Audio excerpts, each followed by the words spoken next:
Maithili express की शानदार प्रस्तुति।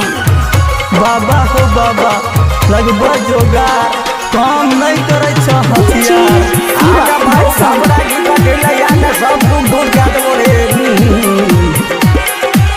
बारा मेहनत से पटल साली के चाही बाबा बड़का हथौरी करे से पहले हम डोललै ईमान हो खारा न है छ बाबा हमर समान हो लगबा जोगार बाबा दह धयान हो। बारा मेहनत से पटल साली के चाही बाबा बड़का हथौरी करे से पहले हम डोललै ईमान हो खारा न है छ बाबा हमर समान हो लगबा जोगार बाबा दह धयान हो।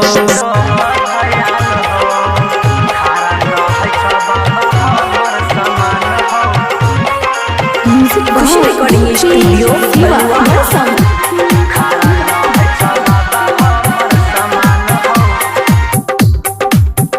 कैप्सूल टैबलेट बाबा काम न करे छूते जो बन लागे बाबा हम झरे की कहिया बड़ मेहनत लागे छ बाबा कैप्सूल टैबलेट बाबा काम न करे छूते जो बन लागे बाबा हम झरे लागे छै ओकरो के लगलै बीमारी तारे से ठीक है बमंतर तनी मारी कहिया चढ़बै तीन कोनमा मचान हो खारा न है छ बाबा हमर समान हो लगबा जोगार बाबा दह धयान हो।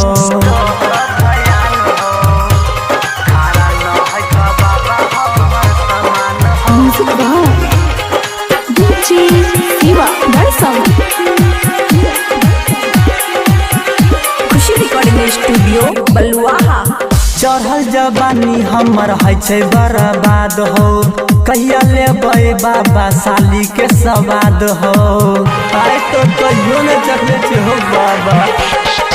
चढ़ल जवानी हमर है छै बर्बाद हो कहिया लेबै बाबा साली के सवाद हो।